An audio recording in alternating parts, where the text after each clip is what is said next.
You know, a lot of people wonder how Dubai became a very big, famous, and rich city. You see, if you're comparing with Nigeria, listen to this. Nigeria has oil before than Dubai. It's a history. They are more rich than us. They have agriculture, they have mining, they have everything, you name it, they have it. Am I right or wrong? When you have a true leadership, which we have nothing, but we have everything because we have the right leadership. That's the only thing you need, a right leader for your country, not corruption. That's what brings your country at the top. You don't need anything. We want water, we don't have agriculture, we don't have mining. That's quite interesting. And that's Sheikh Mohammed. Number one, he doesn't know number two, he needs only number one.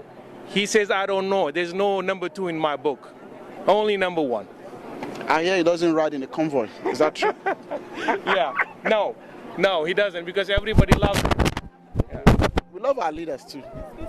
Thank you very much.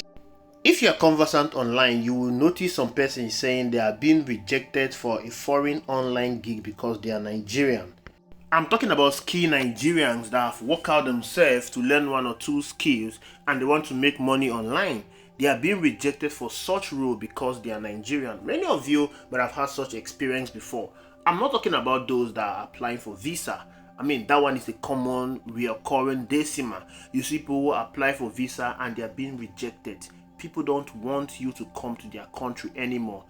Even some Nigerians that have successfully migrated to other countries, you notice that they are being detested. You notice how they are being treated with so much disdain. Years back, Dubai closed her borders towards Nigerians. They stopped Nigerians from coming into their country. Of course, we all know that has been resolved.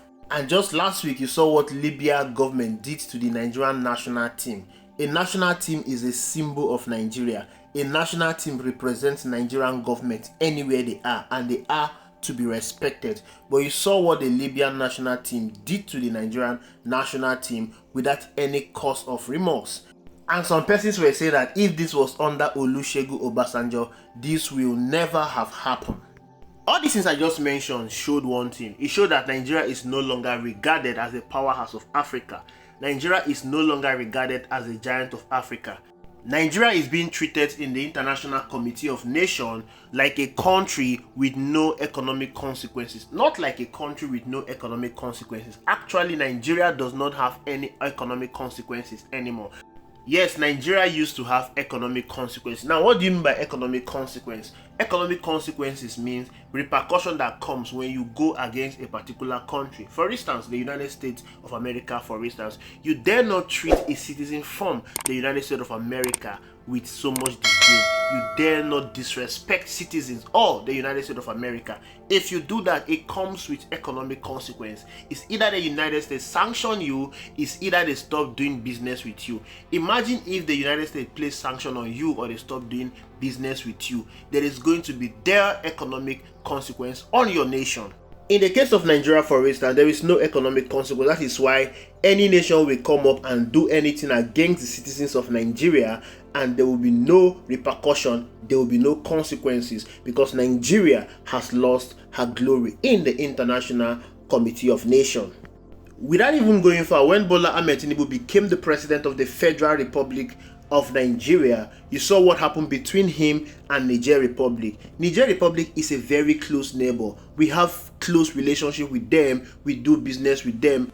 As a matter of fact, Nigeria supply electricity to Niger Republic and our borders are open to Nigerians.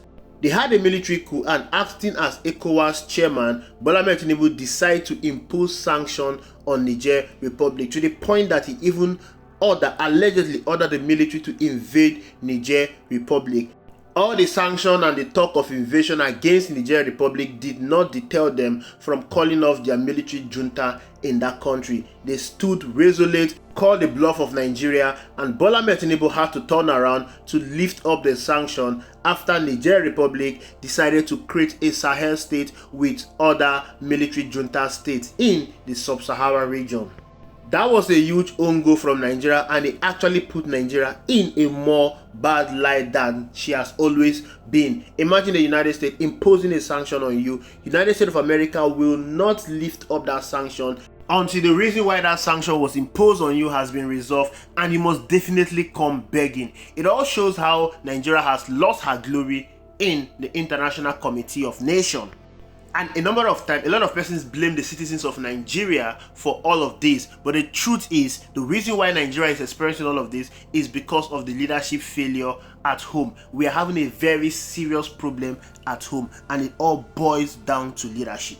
When you listen to the Arab man, he was so boastful about their leaders. He said something that was so profound, that we don't have oil, but we have good leaders. Leadership is everything. Most of the countries in the world that are very successful, they do not have oil like Nigeria. Most of them do not have natural resources. All they have is good leadership. The difference between Nigeria and Dubai is leadership. Saudi Arabia, for instance, has crude oil. Nigeria equally has crude oil. But the difference between Saudi Arabia and Nigeria is leadership. They have good leaders that think about the future of their country, that think about the future of their citizens. They have leaders that plan 10, 20, 30, 40 years ahead. They have leaders that are so devoted and so patriotic to their country. They have leaders that are saving for the future of the country and the citizens of that country. Nigeria experienced a 3-year civil war. Japan experienced a nuclear war. The nuclear war in Japan is very devastating compared to that of Nigeria. But when you go to Japan today, you can see the progress, you can see development. Everything is all about leadership.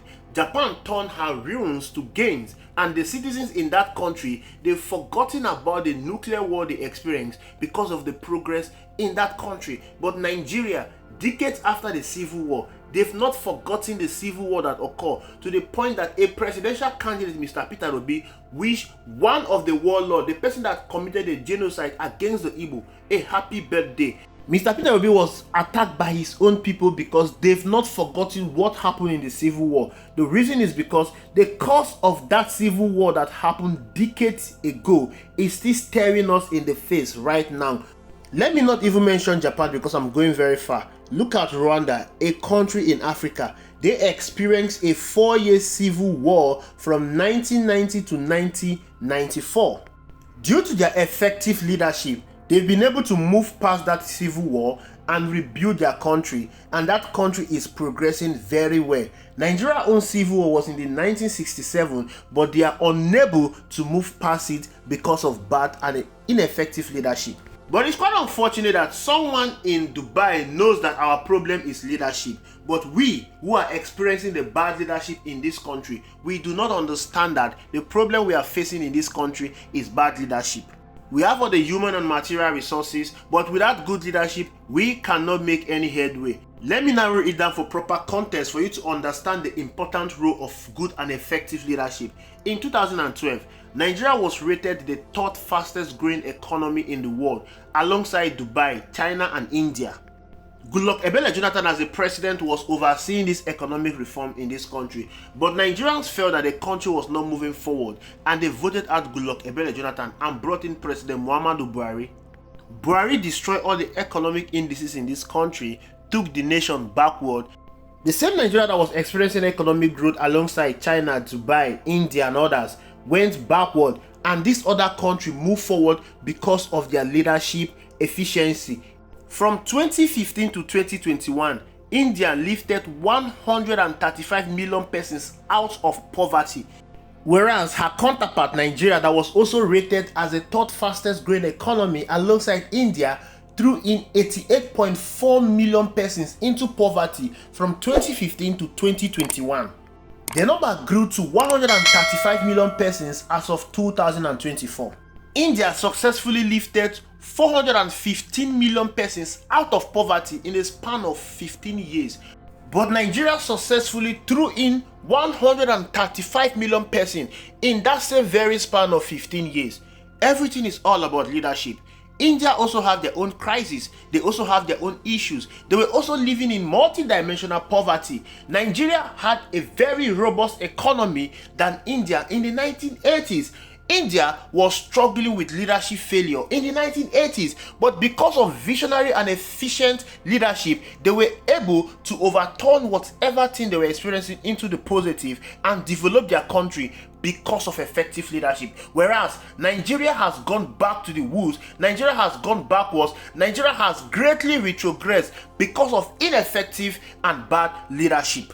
Every nation in the world has experienced one form of bad leadership or the other, but the difference between this nation and Nigeria is that their citizens understood that they had bad leadership and they decided to solve their bad leadership problem by electing good representatives. They elect credible leaders. Whereas in Nigeria, we know that we have bad leaders. We know that we are suffering from leadership failure.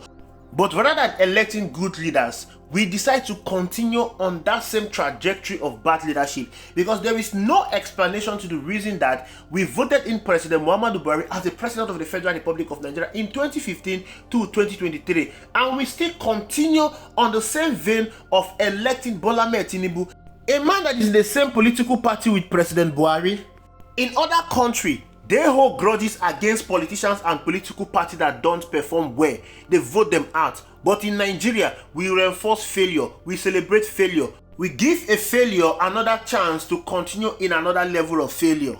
We don't hold grudges against a political party that have destroyed our country. Because tell me how APC has continued to work stronger despite their failure in this country.